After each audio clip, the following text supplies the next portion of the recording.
राधे राधे। इंदिरा एकादशी के दिन भगवान विष्णु और माता तुलसी की पूजा करने से जीवन के पाप मिटते हैं और घर में सुख, समृद्धि और शांति आती है। यदि इस दिन तुलसी से जुड़े कुछ खास उपाय किए जाएं तो जीवन में सुख, समृद्धि और अच्छे स्वास्थ्य और धन की वृद्धि होती है। हिंदू धर्म शास्त्रों में शरीर और मन को संतुलित करने के लिए व्रत और उपवास के नियम बनाए गए हैं। इन सभी उपवासों में सबसे खास है एकादशी का व्रत। पितृपक्ष में पड़ने की वजह से इसकी महिमा और अधिक बढ़ जाती है। आज इंदिरा एकादशी का व्रत रखा जा रहा है। इंदिरा एकादशी को श्राद्ध एकादशी के नाम से भी जाना जाता है। इस दिन पितरों का 11 श्राद्ध किया जाता है। इंदिरा एकादशी पितृपक्ष की वह खास एकादशी होती है जिसे लोग बहुत महत्वपूर्ण मानते हैं। ऐसा माना जाता है कि इस दिन व्रत रखने और पितरों के लिए श्राद्ध करने से हमारे पूर्वजों को बहुत पुण्य और मुक्ति मिलती है। पितृपक्ष में खासकर इंदिरा एकादशी पर अगर हम अपने पितरों के लिए दान, पुण्य, तर्पण या पिंडदान करते हैं तो उनके पापों का नाश होता है और उन्हें मोक्ष की प्राप्ति होती है। इससे वो बहुत खुश होते हैं और हमें आशीर्वाद देते हैं। इंदिरा एकादशी का पारण इस एकादशी का पारण 18 सितंबर को सुबह 6:07 से लेकर 8:34 तक होगा।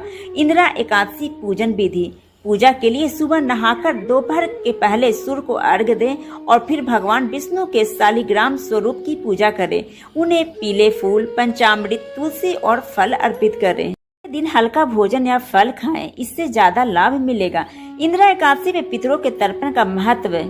इंदिरा एकादशी पे खास बात यह है कि जिन लोगों की मृत्यु इस दिन हुई होती है उनका श्राद्ध इस दिन करना बहुत फलदायी होता है। अगर किसी व्यक्ति को अपने पितरों की मृत्यु तिथि पता न हो तो भी इस दिन उनके नाम पे श्राद्ध करना लाभदायक होता है। इससे हमारे पितृ प्रसन्न होते हैं और हमें सुख, समृद्धि, अच्छा परिवार और मान सम्मान देते हैं। इस दिन भगवान विष्णु की पूजा करें, व्रत रखें, पितरों के लिए तर्पण और दान करें। इससे हमारे पितृदेवों को तरक्की मिलती है, उनकी आत्मा को शांति मिलती है और वो हमें आशीर्वाद देते हैं। इसलिए इस पावन इंदिरा एकादशी का पूरा लाभ उठाएं और अपने पूर्वजों को खुशहाली का ध्यान रखें।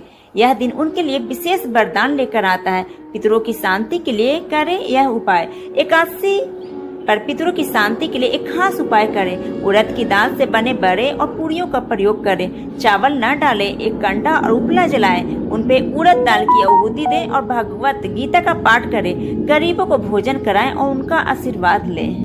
इस दिन माता तुलसी के सामने घी का दीपक जलाएं और सुबह नहा धोकर जल चढ़ाते समय ओम नमो भगवते वासुदेवाय मंत्र का जप करें।